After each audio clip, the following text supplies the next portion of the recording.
بات کریں گے امریکی صدارتی انتخابات کے ٹرمپ یا کاملا امریکہ کے 47ویں صدر کا چناؤ آج ہوگا۔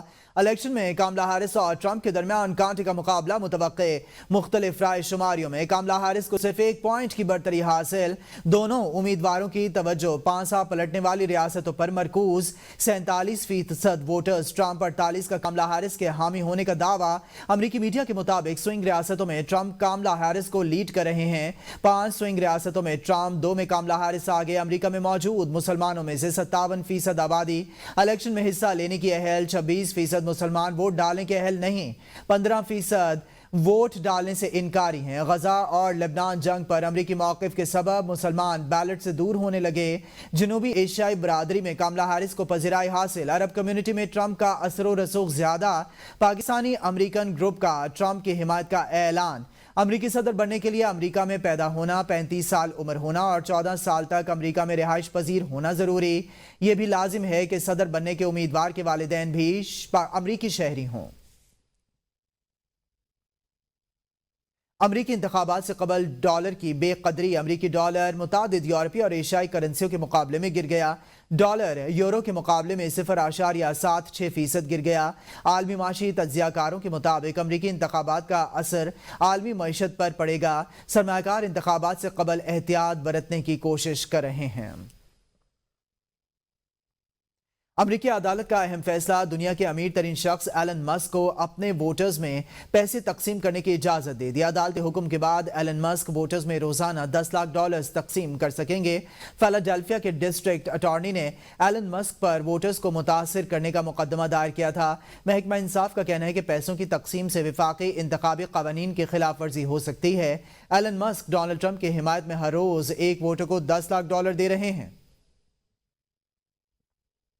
امریکی صدارتی انتخابات میں تقریباً 24 کروڑ لوگ ووٹ ڈالنے کے اہل ہیں، تاہم 7 ریاستوں کے ووٹرز فیصلہ کریں گے۔ امریکہ کی سوئنگ سٹیٹس پر نظریں جم گئیں۔ ایریزونا، جارجیا، مشیگن، نیواڈا، شمالی کیرولینا، پینسلوینیا اور وسکانسن کے پاس وائٹ ہاؤس کی چابیاں ہیں۔ تفصیلات کے لیے یہ رپورٹ دیکھتے ہیں۔ امریکہ کی دونوں بڑی جماعتیں 7 ریاستوں میں ایسے غیر فیصلہ کن ووٹروں پر توجہ مرکوز کیے ہوئے ہیں جن کا ووٹ ان کے لیے فیصلہ کن ثابت ہو سکتا ہے۔ ڈیموکریٹس نے 2020 میں ایریزونا ریاست کی حمایت سے صدارت حاصل کی۔ ایریزونا کی سرحد میکسیکو سے ملتی ہے اور امیگریشن یہاں کا اہم مسئلہ ہے۔ ٹرمپ کہتے ہیں اگر وہ صدر بنے تو امریکی تاریخ میں ملک بدری کا سب سے بڑا آپریشن کریں گے۔ جارجیا کی فلٹن کاؤنٹی میں مبینہ انتخابی مداخلت اور نتائج کو بدلنے پر ٹرمپ کے خلاف مقدمہ درج کیا گیا تھا۔ جارجیا کی آبادی کا 1/3 حصہ افریقی نیاد امریکی ہے۔ امریکہ کے سیاہ فام ووٹروں میں جو بائیڈن کے حوالے سے مایوسی کی اطلاعات سامنے آئی تھی، لیکن کیملا ہیرس اس حلقے کو متحرک کرنے کی امید رکھتی ہیں۔ گزشتہ 2 صدارتی انتخابات میں جو امیدوار مشیگن میں کامیاب ہوا وہی وائٹ ہاؤس تک پہنچا۔ مشیگن میں عرب نیاد امریکیوں کی آبادی کا تناسب ملک میں سب سے زیادہ ہے، جو غزہ میں مظالم پر امریکی حکومت کی اسرائیل کے لیے فوجی امداد رکوانا چاہتے ہیں۔ غزہ جنگ کے باعث یہاں ٹرمپ کی جیت یقینی ہے۔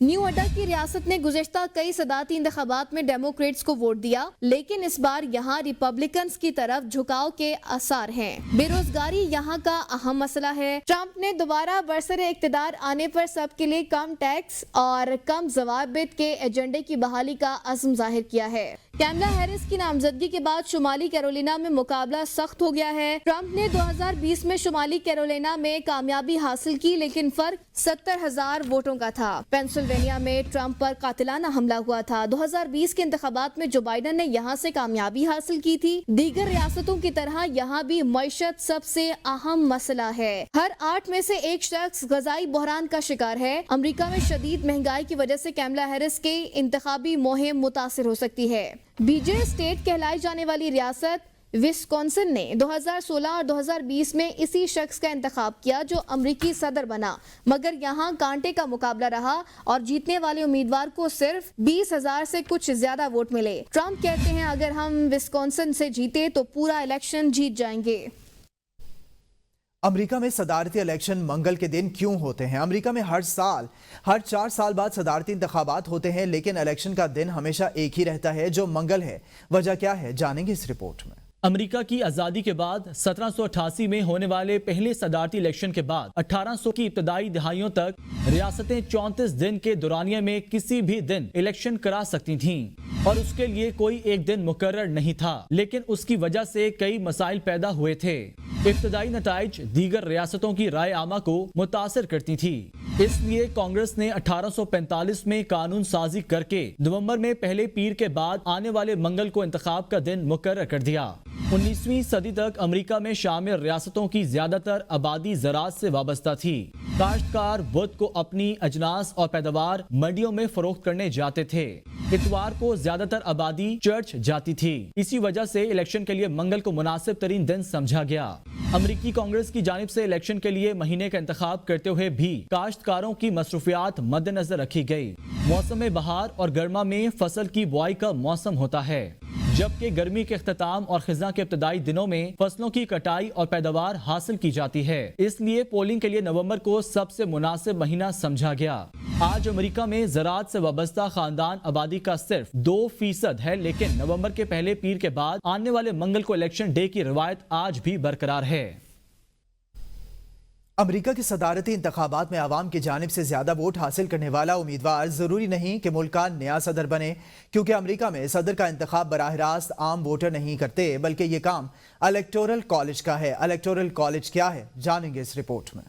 الیکٹورل کالج امریکی صدارتی انتخاب میں سب سے اہم اور پیچیدہ ادارہ ہے جو صدر اور نائب صدر کا انتخاب کرتا ہے۔ اس کالج کے ارکان، جنہیں الیکٹرز بھی کہا جاتا ہے، عوام کے ووٹوں سے جیتتے ہیں۔ 5 نومبر کو ہونے والی ووٹنگ میں الیکٹرز کا انتخاب ہوگا جو دسمبر میں صدر کا انتخاب کریں گے۔ امریکہ میں الیکٹرز کی کل تعداد 538 ہے۔ صدر بننے کے لیے کسی بھی امیدوار کو 538 میں سے کم از کم 270 الیکٹرز کی حمایت درکار ہوتی ہے۔ ماضی میں الیکٹرز اپنی مرضی سے بھی ووٹ ڈال سکتے تھے، لیکن اب زیادہ تر ریاستوں میں قانونی طور پر یہ الیکٹرز صرف اسی امیدوار کے لیے ووٹ ڈال سکتے ہیں جس کے نام پر انہوں نے ووٹ لیے ہیں۔ جو ایسا نہ کرے اسے پاکستانی زبان میں لوٹا کہا جاتا ہے۔ 2016 کے صدارتی انتخاب میں 7 الیکٹورل کالج ووٹرز لوٹے بنے تھے، لیکن ان کے اس اقدام کا نتیجے پر کوئی اثر نہیں پڑا تھا۔ امریکہ کی ہر ریاست میں الیکٹورل کالج کے ارکان کی تعداد اس کی آبادی کے تناسب سے طے ہوتی ہے۔ اگر کسی ریاست کی کانگریس میں 10 اور سینٹ میں 2 سیٹیں ہیں تو اس ریاست سے الیکٹورل کالج میں جانے والے الیکٹرز کی کل تعداد 12 ہوگی۔ ریاست کیلیفورنیا کے سب سے زیادہ 54 الیکٹرز ہیں، جبکہ کم آبادی والی ریاستوں ویومنگ، الاسکا یا شمالی ڈکوٹا میں ان کی تعداد 3 ہے۔ عین ممکن ہے کہ کسی امیدوار نے قومی سطح پر سب سے زیادہ ووٹ حاصل کیے ہوں، لیکن وہ صدر بننے کے لیے درکار 270 الیکٹورل ووٹ حاصل نہ کر سکے۔ 2016 میں ڈونلڈ ٹرمپ نے ہیلری کلنٹن سے 30 لاکھ ووٹ کم حاصل کیے تھے، لیکن وہ الیکٹورل کالج میں اکثریت حاصل کر کے صدر بن گئے۔ سن 2000 میں ایل گور کے مقابلے میں 5 لاکھ ووٹ کم حاصل کرنے کے باوجود جارج ڈبلیو بش نے 271 الیکٹورل ووٹوں سے کامیابی حاصل کی۔ کہ قائم مقام صدر نے سینیٹ اور قومی اسمبلی سے منظور 6 بلز کی توثیق کر دی۔ قائم مقام صدر یوسف رضا گیلانی نے سینیٹ اور قومی اسمبلی سے منظور 6 بلز پر دستخط کر دیے۔ ذرائع کے مطابق قائم مقام صدر مملکت نے آرمی ایکٹ ترمیمی بل، نیوی ایکٹ ترمیمی بل، ایئر فورس ایکٹ ترمیمی bill, practice and procedure bill پر دستخط کیے۔ قائم مقام صدر سید یوسف رضا گیلانی نے سپریم کورٹ اور اسلام آباد ہائی کورٹ کے ججز کی تعداد میں اضافے کے بلز پر بھی دستخط کر دیے۔ صدر کے دستخط سے تمام بلز قوانین بن گئے، فوری نافذ العمل ہوں گے۔ تمام سروسز چیفز کی مدت ملازمت 3 سے بڑھا کر 5 سال کر دی گئی۔ ریٹائرمنٹ کی مدت ختم، 5 سال کی توسیع بھی دی جا سکے گی۔ قومی اسمبلی اور سینٹ سے بل کثرت رائے سے منظور۔ اپوزیشن کا شدید احتجاج، بعض اراکین گتھم گتھا ہو گئے۔ قومی اسمبلی اور سینٹ کے ہنگامہ خیز اجلاس، افواج پاکستان سے متعلق اہم قانون سازی، Pakistan army act 1952، year force act 1952 اور پاکستان نیو ایکٹ 1961 میں ترمیم کے بل کثرت رائے سے منظور کر لیے گئے۔ بل وزیر دفاع خواجہ آصف نے پیش کیے۔ Further to amend the Pakistan Navy Ordinance 1961. The bill further to amend the Pakistan Navy Ordinance 1961, the Pakistan Navy Amendment Bill 2024 stands introduced. نئی قانون سازی کے تحت آرمی چیف کے لیے ریٹائرمنٹ کی عمر کی حد ختم کر دی گئی۔ 5 سال کے لیے دوبارہ تعیناتی کی جا سکے گی، جبکہ 5 سال تک توسیع بھی بل میں شامل۔